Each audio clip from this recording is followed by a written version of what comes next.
사도행전 13장 38절부터 52절까지의 말씀으로 우리 함께 나누겠는데요. 한 목소리로 같이 합독하겠습니다.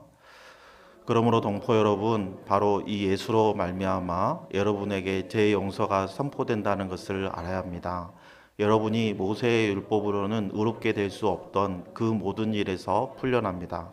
믿는 사람은 누구나 다 예수 안에서 의롭게 됩니다. 그러므로 예언서에서 말한 일이 여러분에게 일어나지 않도록 조심하십시오. 이렇게 말하였습니다. 보아라, 너희 비웃는 자들아, 놀라고 망하여라. 내가 너희 시대에 한 가지 일을 할 터인데 그 일을 누가 너희에게 말하여 줄지라도 너희는 도무지 믿지 않을 것이다. 그들이 회당에서 나올 때에 사람들은 다음 안식일에도 이러한 말씀을 해달라고 청하였다. 회중이 흩어진 뒤에도 유대 사람들과 경건한 개종자들이 바울과 바나바를 많이 따랐다. 바울과 바나바는 그들에게 말을 걸면서 늘 하나님의 은혜에 머물러 있으라고 권하였다. 그 다음 안식일에는 온 동네 사람이 거의 다 하나님의 말씀을 들으려고 모여들었다. 유대 사람들이 그 무리를 보고 시기심으로 가득 차서 바울과 바나바가 한 말을 반박하고 비방하였다.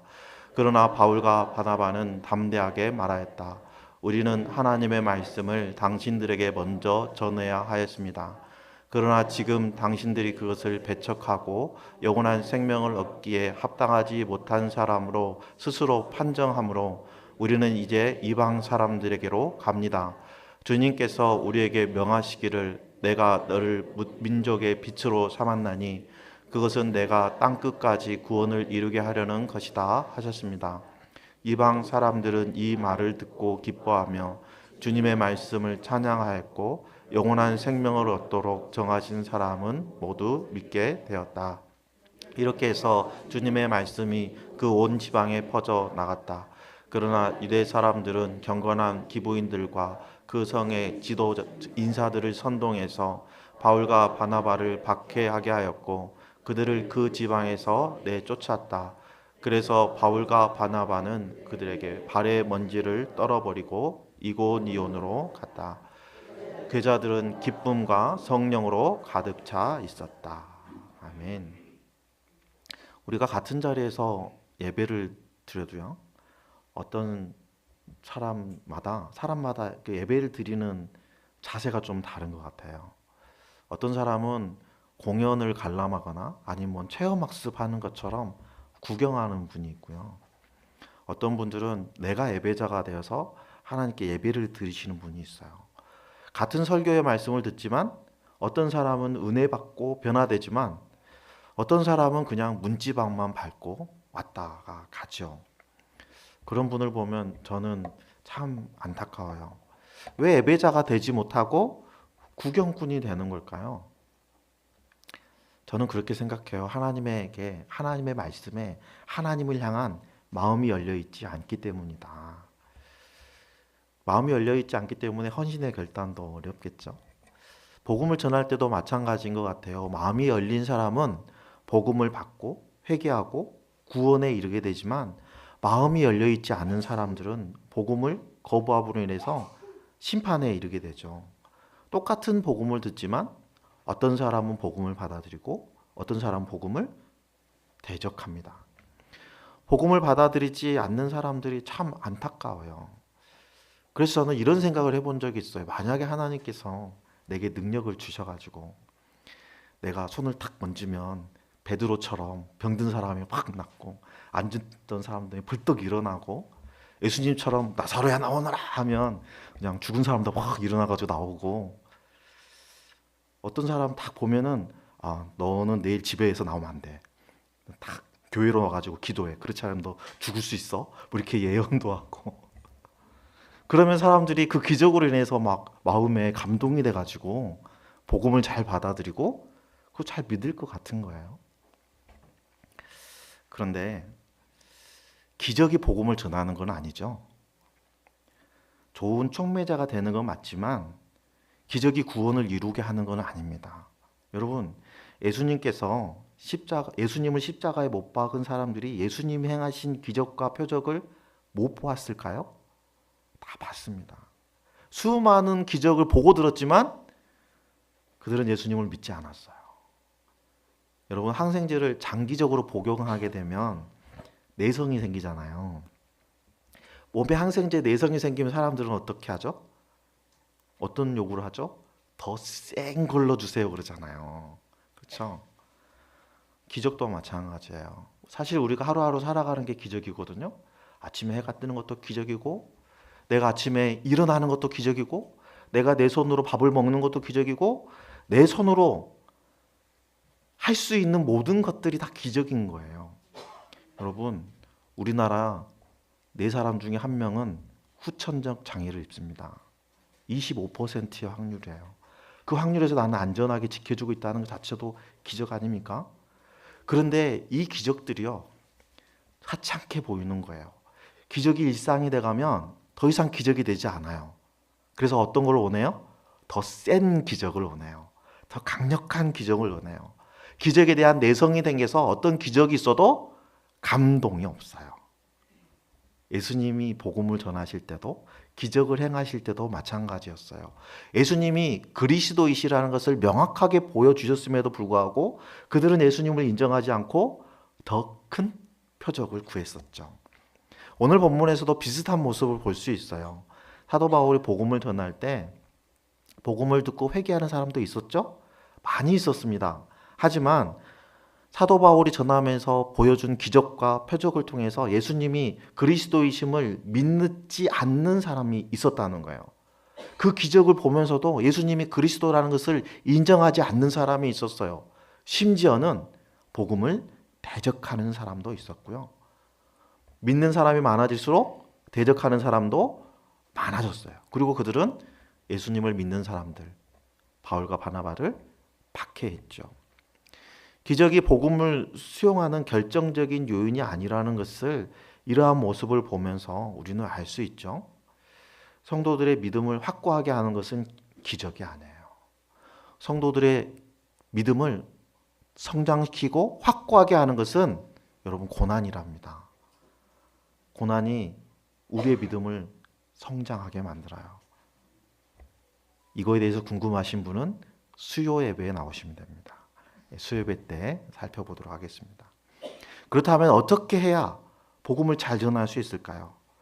여러분, 성경에서 복음을 전하는 전문 전도사, 복음을 전문으로 전하는 사람 한 사람을 꼽으라면 사도 바울을 빼놓을 수 없겠죠? 맞습니다. 오늘 우리의 본문에서 사도 바울이 어떻게 복음을 전했는지 그 모습을 보고 우리 또한 어떻게 복음을 전해야 될까 도전받는 귀한 시간 되기를 예수님의 이름으로 축복합니다.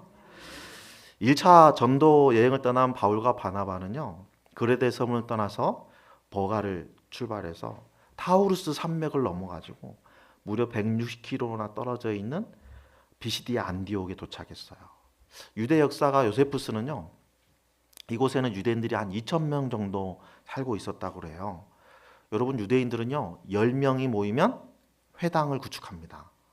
10명만 있으면 장로 셋을 세우고 회당을 구축해서 거기에서부터 예배를 드리기 시작해요. 그런데 이곳에는 2,000명이 있거든요. 그러니까 적지 않은 수의 회당이 있었을 거예요. 바울과 바나바는 이 회당으로 찾아가서 처음 복음을 전하게 되는데요. 당시 회당에는요, 율법이나 선지서를 낭독하고 랍비들이 그 선지서나 율법에 대해서 간단하게 해설을 덧붙이는 방식으로 설교를 진행했어요. 그리고 대부분의 안식일에는 이 랍비들이, 율법 교사들이 복음 그 말씀을 가르쳤지만 존경하는 손님이 방문했을 경우에는 그 손님이 대신해서 율법을 가르치기도 했었거든요. 그리고 율법을 가르치는 그 손님들이 올 때 그 손님들을 걱정하지 않아도 되는 것은 회당에는 나그네들이 숙박할 수 있는 시설이 돼 있었어요. 그래서 외부 사람들이 회당을 방문해서 회당 예배에 참여하는 것이 낯설지 않았답니다. 바울과 바나바가 방문한 이 비시디옥 안디옥에도 똑같은 문화를 가지고 있었기 때문에 회당을 가지고 있었고, 그 회당에 있는 사람들이 외지에서 방문한 바나바와 바울이 좀 특별한 사람으로 생각이 된 거예요. 그래서 그들에게 사람을 보내서 우리에게 권면할 말씀이 있는가? 라고 물어보죠. 바울과 바나바는 이 기회를 살려서 복음을 전합니다. 그럼 스데반 집사가 복음을 전할 때 어떻게 했죠? 아브라함 때부터 시작해서 이스라엘 역사를 쭉 얘기하면서 하나님의 신실하심을 얘기하고, 반면에 하나님이 선택하신 백성들의 완악함과 그 죄악에 대해서 얘기했었잖아요. 바울도 마찬가지예요. 무려 450년에 걸친 하나님의 신실하심에 대해서 얘기하십니다. 출애굽을 지나서 약속의 땅을 주시고 사사지대를 지나고, 그리고 백성들이 왕을 요구하니까 사울을 왕으로 세워주고 40년 동안 다스리게 했어요. 하지만 사울이 불순종함으로 인해서 다윗을 왕으로 세우셨고, 다윗에 대해서 어떤 평가를 내리셨죠? 내 마음에 합한 자다, 내 마음에 드는 사람이야 라고 인정해 주셨어요. 그리고 다윗을 통해서 어떤 약속을 주셨냐면요, 이 다윗을 통해서 하나님의 뜻을 이루어 주시겠다라고 약속해 주셨죠. 우리가 알고 있는 다윗 언약이에요. 그 하나님의 약속이 어떻게 성취되었죠? 예수 그리스도를 통해서 성취되었죠. 사도 바울이 지금 오늘 본문에서 얘기하는 것이 이 말씀이에요. 예수님은 수많은 선지자들이 그리스도이시라는 것을 확증해 주셨어요. 그리스도는 어떤 사람이야? 어떤 역사를 행할 거야? 라고 얘기를 해주셨는데, 예수님이 이 땅에 오셔서 하셨던 모든 기적과 표적들이 예수님이 그리스도이시라는 것을 증명하는 거였죠. 그리고 침례 요한도 예수님이 그리스도이시라는 것을 선포했습니다. 그런데도 유대인들은 어떻게 반응했죠? 예수님이 그리스도라는 것을 인정하지 않았어요. 누가 예수님을 십자가에 못 박았습니까? 빌라도가요? 사실은 유대인들이 못 박은 겁니다. 하나님의 백성이라고 했던 그들이 하나님이 보내주신 메시아를 십자가에 못 박은 거예요. 십자가에 못 박힌 예수님을 하나님이 그냥 내버려 두셨습니까? 무덤에 있는 예수 그리스도를 사흘 만에 부활하셨어요. 죽은 자 가운데서 살려주셨어요. 그 모습을 수많은 사람들이 봤습니다. 갈릴리부터 예루살렘까지 따라왔던 제자들이 보고, 사도 바울도 살아 역사하시는 예수님을 경험했어요. 자신도 부활의 증인이라는 것을 밝히고 있죠. 이와 같은 내용의 복음을 비시디아 안디옥 사람들에게 전했고, 그 중에 많은 사람들이 예수님을 그리스도로 믿었어요. 그렇게 회개하고 구원을 받았습니다. 바울의 복음을 들었던 사람들은 한 번 더 얘기해달라, 다음 안식일에도 찾아와서 우리에게 한 번 더 복음을 전해달라 하고 요청을 합니다. 그래서 이번 안식일에서 다음 안식일까지의 사이의 그 7일간 동안 비시디오가 안디옥에 거하면서 복음을 전했어요. 그래서 다음 안식일 때 그 도시에 살고 있는 거의 모든 사람들이 회당에 와서 바울이 전하는 복음을 듣고 너무 많은 사람들이 회개하고 하나님의 백성이 되었답니다. 그런데 이 상황을 바라보고 있는 유대인들은 달갑지 않았어요. 시기심이 발동합니다. 그들은 율법만이 오직 죄의 사함을 얻는 유일한 길이라고 생각했던 사람들이에요. 그런데 바울과 바나바는 뭐라고 얘기합니까? 율법 이외에 죄 사함을 받을 수 있는 길이 있는데, 율법으로는 죄 사함 받을 수가 없고 오직 예수 그리스도를 통해서만 죄 사함을 받을 수 있다는 거예요. 유대인들은 뭐라고 주장하고 있다고요?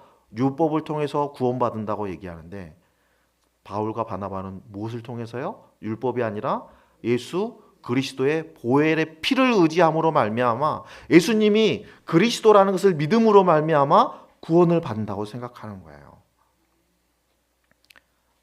그래서 그들은 바울과 바나바를 대적할 수밖에 없었습니다. 그래서 어떻게 행동했냐면요, 그 도시에 있는 권력자들을 선동해가지고 바울과 바나바를 그 도시에서 추방합니다. 바울과 바나바가 그 도시에서 추방당하면 교회들은 힘을 잃고 흩어질 거라고 생각을 했을 수도 있어요. 하지만 복음을 듣고 회심했고 예수님을 그리스도로 믿는 하나님의 백성이 된 성도들은 낙심하지 않았습니다. 성령의 충만함을 가지고 기쁨으로 교회를 세웁니다. 오늘 말씀을 통해서 우리는 몇 가지 구원을 찾을 수 있어요. 첫 번째는요, 구원은 하나님의 손에 달려 있다는 거예요. 여러분 48절 하반절에 보면 이렇게 말씀하시죠. 영원한 생명을 얻도록 정하신 사람은 모두 믿게 되었다. 그렇죠. 이 말씀은 구원받은 사람은 이미 정해져 있다는 그 운명론적인 주장이 아니에요. 로마서 8장 29절 30절에 보면 미리 아신 자들 이런 말씀을 하시면서 어떤 사람을 미리 정해서 구원하신 것처럼 말씀하셔요. 이 말씀과 오늘 본문 말씀을 합쳐가지고 구원받은 사람은 이미 정해져 있다라는 예정론을 주장한다면 성경을 다 이해하지 못한 거예요. 종교개혁자 칼빈은 기독교 강요를 통해서 애정론을 주장했습니다. 태어나기 전부터 영생을 얻을 사람과 심판을 받을 사람 미리 다 정해져 있다는 거예요. 그래서 장로교단 성도들은 아이고 내가 내가 전도 안 해도 다 구원받을 사람은 다 구원받고 내가 아무리 전도해도 심판받을 사람은 심판받는데 굳이 내가 해야 되나? 라는 생각을 하게 될 거예요. 그러니까 장로교단에서 전도가 안 되는 거예요. 지금은 이 교리가 많이 바뀌었습니다. 바뀌어서 지금 어떻게 얘기해야 돼요? 장로교단에서 우리와 똑같이 얘기합니다. 하나님 우리를 도구로 사용하셔서 그들의 마음에 복음을 전하게 하신다. 여러분, 우리는 이걸 알아야 돼요. 배고프는 권세가 교회에 있습니다. 하나님께서는 영원한 생명을 얻도록 정하시는, 하나님께서 저 사람을 구원해야겠다라고 선택하시는 그 출발이 어디서 시작되냐면요, 우리에게서부터 시작된다는 거예요. 마태복음 16장 19절에 보면 같이 읽을까요? 내가 너희에게 하늘나라의 열쇠를 주겠다. 내가 무엇이든지 땅에서 매면 하늘에서도 매일 것이요 땅에서 풀면 하늘에서도 풀릴 것이다. 아멘. 여기서 이 너에게라는 이 단어가요, 우리는 베드로 한 사람을 지칭하는 걸로 생각하잖아요. 하지만 우리가 어떻게 나누었습니까? 베드로가 아니라 교회라고 우리가 나누었죠. 결국은 땅에서 배고프는 권세는 누구에게 주신 거예요? 교회에 주신 거예요. 여러분, 구원받은 성도들이 교회입니다. 그러므로 우리가 배고프는 권세를 가지고 있는 사람들이에요. 그렇다면 우리가 땅에서 배고프는 권세를 가지고 무엇을 해야 되는 거죠? 한 영혼을 위해서 기도해야 돼요. 한 영혼을 구원하기 위해서 함께 기도하면 하나님께서 그 기도를 들으시고 그 영혼의 마음을 열어주세요. 우리 예배 시작하면서 누가 내게 부르짖어. 부르짖다는 뭐죠? 기도한다는 거예요. 누가 내게 기도해서 한 영혼을 구원하게 할까? 한 영혼을 구원을 시작하는데 어디서 시작된다고요? 우리의 기도에서 시작되는 거예요. 한 영혼을 구원하기 위해서 우리가 힘써 기도하면 하나님께서 그 기도를 들으시고 그 영혼의 마음을 열어주신다는 거예요. 마음이 열려야 우리가 복음을 전하면 그 복음이 그 사람 안에 들어가는 거예요. 우리가 자녀를 양육할 때 자녀가 내 마음 같지 않잖아요. 오늘 같은 날 교회 나와서 같이 예배드리면 참 좋을 텐데 말을 참 안 듣죠. 왜 그럴까요? 우리의 기도의 분량이 안 차서 그래요. 더 기도하셔야 돼요. 내 아들이, 내 딸이 하나님을 만날 수 있게 해주세요. 구원받게 해주세요. 어떻게? 합심해서. 나 혼자 기도하는 게 아니라니까요. 같이 교회가 기도해야 돼요. 여러분, 한 영혼 구원하는 거는요, 영적인 일이에요. 영적인 전투이기 때문에 반드시 기도해야 됩니다. 목장에서 VIP를 만나서 초청하려고 그래요. 목장으로 초청하려고 그래요. 그럼 무엇 해야 된다고요? 기도해야 된다고요. 중보기 기도팀이 VIP 명단을 놓고 기도할 거예요. 하나님 이 사람 하늘복 내려주세요. 기도할 거예요. 하지만 그날만큼은 합심해서 더 기도해야 돼요. 그 사람을 초청하러 가는 사람도 마땅히 기도하고 가야 되지만 그 사람이 가는 날 중보기도팀은 그 사람을 위해서 중보해야 돼요. 예수 영접 모임도 마찬가지입니다. 한 영혼이 제가 예수님을 믿고 영접하고 싶어요 라고 결단하고 앞에 나와서 헌신을 하는 것, 그렇게 하게 하는 것도 기도의 힘이고요. 그렇게 결단하고 예수 영접 모임에 들어와서 교육을 받는 기간 동안 우리가 해야 되는 일은요, 우리가 뭘 해야 돼요? 그 사람이, 그 VIP가, 그 형제가, 그 자매가 예수님을 영접할 수 있도록 힘써 중보해야 되는 거예요. 그렇게 간절히 중보할 때 그 중보의 대상자가 예수님을 영접하면 우리에게 기쁨이 있는 거예요. 여러분, 오늘 본문을 통해서 찾을 수 있는 교훈 두 번째는요, 복음을 받아들이는 사람도 있지만 복음을 대적하는 사람도 있다는 거예요. 동일한 복음을 전하고 들리지만 복음에 대해서는 전혀 다른 반응을 보인다는 거예요. 비시디옥 안디옥에 거하는 사람들 중에서 어떤 사람은 복음을 받아들이고 회개하고 하나님의 백성이 되었어요. 하지만 어떤 사람은 어떻게 됐습니까? 대적하고 사도 바울을 박해했습니다. 비시디 안디옥에서 바울이 전하는 복음을 듣고 회개하고 돌아온 사람이 늘어나면 늘어날수록 복음을 대적하는 사람도 같이 늘어났어요. 그들은 아주 비열한 방법으로 바울과 바나바를 추방합니다. 그리고 루스드라에 가죠. 바울이 루스드라에 가서 바울과 바나바가 뭘 했냐면요, 나면서부터 걷지 못했던 사람을 예수 그리스도의 이름으로 일으켜 세워요. 그 사람이 걷습니다. 그래서 루스드라 사람들이 바울과 바나바를 보고 뭐라 그러냐면요, 와, 사람이 인간의 몸을 입고 이 땅에 내려왔다. 그래서 바나바는 제우스로, 바울은 헤르메스라고 불렀어요. 그래서 화환을 막 엄청 들고 솥대를 끌고 와서 바나바와 바울에게 제사를 지내려고 했단 말이죠. 여러분, 그런데 그랬던 사람들이요, 비시디 안디옥과 이고니에서부터 쫓아와서 바울을 돌로 치려고 했던 그 사람들이 루스드라 사람들을 선동하니까 어떻게 했나요? 루스드라 사람들이 돌을 들어서 바울을 쳤어요. 바울이 의식을 잃고 쓰러지니까 바울을 띠마다가 성 밖에 내던졌어요. 방금 전까지 뭐였던 사람들이죠? 우와, 신이 인간의 몸을 입고 우리한테 왔어 하고 자랑했던, 놀라움을 금치 못했던 사람들이 지금 뭐하고 있어요? 돌을 들어서 죽어라 하는 거예요. 뭐가 생각나시죠? 네, 예수님의 모습이 생각나시죠? 예루살렘에 입성했을 때는 호산나, 다윗의 자손으로 오시는 이요 했던 이들이 십자가에 못 박으라고 부르짖었잖아요. 여러분, 우리가 최선을 다해서 복음을 전하지만 안 되는 경우가 있어요. 거부하는 경우가 있어요.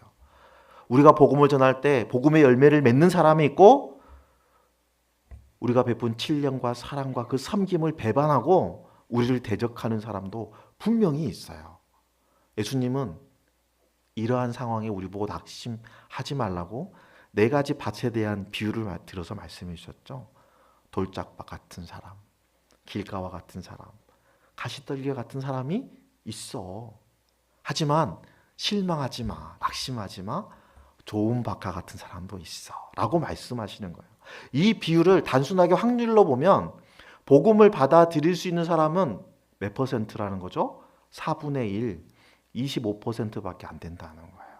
내가 네 사람을 만나서 복음을 전하면 세 사람은 거부하고 한 사람은 인정해 준다는 얘기예요.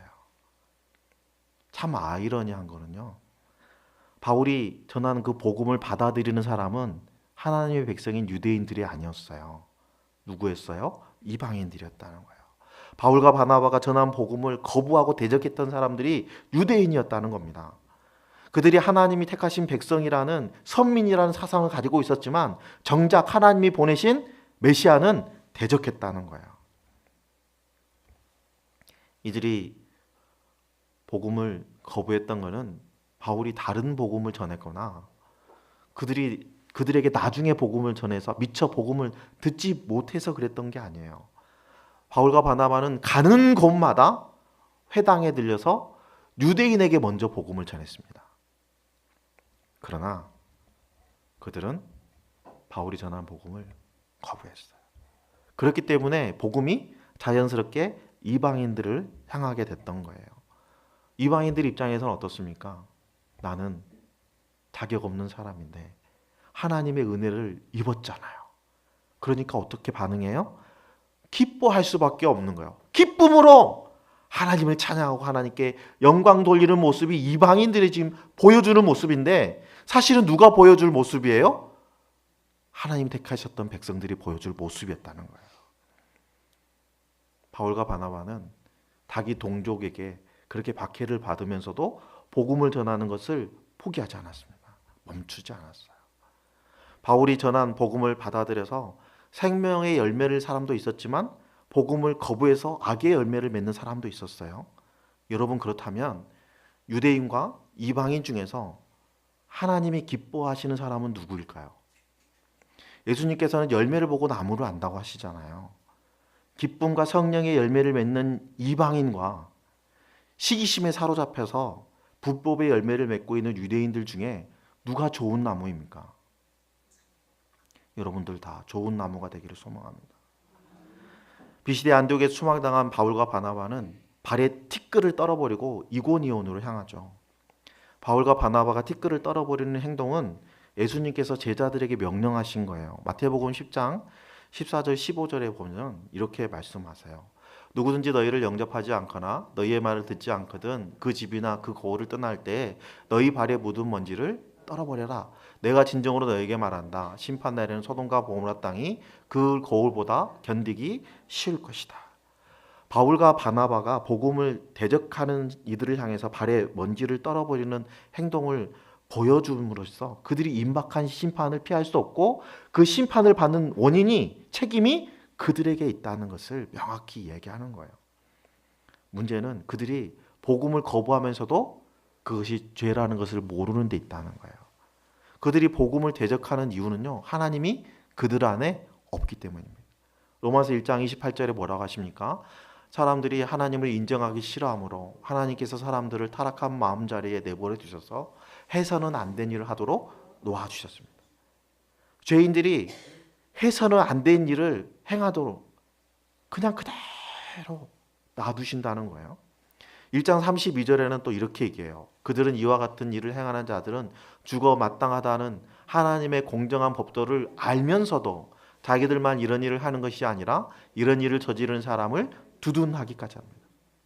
그들은 완악하고 미련함으로 인해서 자신들의 그 죄악을 깨닫지 못하고 옳다고 생각합니다. 그런데 사실은 그들이 하나님의 법을 모르는 게 아니에요. 잘 알고 있습니다. 하지만 자기들의 그 완악한 행동을 변호하는데 하나님의 말씀을 끌어다가 쓰는 거예요. 이런 상황에서 우리가 어떻게 복음을 전해야 됩니까? 서두에 언급한 것처럼 전도는 기적보다는 말씀이에요. 그 말씀이 내 삶에서 진실하게 드러나 보여져야 돼요. 제가 친절을 사람들한테 베풀잖아요. 그럼 그 사람들이 저를 이상하게 봐요. 저 인간이 나한테 뭘 빼먹으려고 이러나. 웃기지 마. 내가 이래봬도 단수가 있는 사람이거든. 나 절대 안 사기 안 당한다. 그런 눈빛으로 나를 보는 거예요. 그렇게 3, 4개월 지나고 6개월 지나잖아요. 이상하네 이 양반. 이런 생각을 가지고 있다가 결국은 진심은 통하잖아요. 한 1년 정도 지나면 이 사람 진짜 나를 위해 주는구나. 이 사람 정말 내가 잘 되기를 원하는구나. 이 사람 정말 나를 성공시키려고 하는구나. 그렇게 많은 시간이 흘러야 알게 돼요. 여러분, 꾸준히 섬기면 진심은 통하게 되어 있죠. 데살로니가 1장 5절에 보면 이렇게 얘기합니다. 우리는 여러분에게 복음을 말로만 전한 것이 아니라 능력과 성령과 큰 확신으로 전하였습니다. 우리가 여러분 가운데서 여러분을 위하여 어떻게 처신하였는지는 여러분이 알고 있습니다. 여러분 복음을 전하는데 말씀도 중요하지만 뭐도 필요하다고요? 처신도 필요하다. 오늘 새로운 사람 문제 하나 알려드렸어요. 말씀으로도 전하지만 뭘로도 처신이 필요하다. 우리의 삶의 자세도 필요하다는 거예요. 한 영혼이라도 더 구원하겠다는 그 열정으로 다가가서 하나님께서 이 영혼을 구원해 주실 거라는 큰 확신을 가지고 사랑으로 섬기면 언젠가는 그 마음을 열고 복음을 받아들인다는 거예요. 이렇게 믿음을 가지고 포기하지 않고 복음을 전하면 한 영혼 구원해서 제자로 세우는 기쁨을 누릴 수 있게 되는 거예요. 여러분이 사랑하는 사람에게 복음을 전했어요. 그런데 오히려 야, 너나 잘 믿어. 웃기고 있네. 뭐 이렇다고 비방한다고 해서 여러분 낙심하지 마세요. 영혼을 구원하기 위해서 오랜 시간 동안 중보하고 있는데 도무지 변할 기미가 보이지 않는다고 해서 여러분 포기하지 마십시오. 이 사람이 안 되잖아요. 다음 순위의 사람에게 복음을 전하세요. 이 사람도 안 돼요? 다음 순위의 사람에게 이렇게 복음을 전하세요. 여러분, 하나님께서 우리를 왜 이 땅에 부르셨냐면요, 우리가 예배 시작 전에 찬양했던 것처럼 사망의 그늘에 앉아서 신음하는 이들을 생명으로 옮기기 위해서 우리를 부르셨어요. 우리 이 땅의 빛과 소금이잖아요. 여러분, 땅 끝까지 구원을 이루는 것은 내가 아닙니다. 땅 끝까지 가서 구원을 이루는 것은 내가 아니에요. 오늘 본문 47절에 뭐라고 얘기하십니까? 내가 너를 뭇 민족의 빛으로 삼았으니 그것은 내가 땅 끝까지 구원을 이루게 하려는 것이다 라고 말씀하시잖아요. 여기서 네가 땅 끝까지 이렇게 하니까 내가 하는 거구나 하고 착각하실 수 있는데, 내가 하는 게 아니에요. 나는 복음을 전하는 도구일 뿐입니다. 누가 하시는 거예요? 나를 통해서 하나님이 하시는 거예요. 나는 도구일 뿐입니다. 하나님을 인정하지 않고 미워하는 사람을 하나님도 미워하셔요. 하지만 하나님은 그들에게도 똑같이 햇빛을 붙이고 똑같이 비를 내려서 그들이 결실할 수 있도록 도와주셔요. 사도 바울도 자기를 대적하는 유대인 동족들에게도 똑같이 복음을 전합니다. 아닙니다. 오히려 더 먼저 복음을 전했습니다. 하나님께서 우리를 이 땅에 빛과 소금으로 부르셨어요. 바울과 바나바가 추방당했던 도시로 다시 돌아와서 그 교회 성도들을 권면하고 그 교회에 장로를 세워서 교회의 조직이 안정되게 했던 것처럼, 유대인의 그 박해에도 굴복하지 않고 성령 충만해서 교회를 세웠던 비시디 안디옥의 성도들처럼 우리도 담대히 복음을 전하고 주님의 몸된 교회를 세우는 복을 누리기를 원합니다. 우리 앞에 가로막는 집채만한 파도와 같은 그런 장애물이 있다고 하더라도 여러분, 폭풍우 속에서 길을 밝혀주는 등대처럼 고난 속에서도 세상을 밝히는 생명의 빛으로 이번 또 한 주간을 살아가는 저 여러분들 다 되시기를 예수님의 이름으로 축원합니다.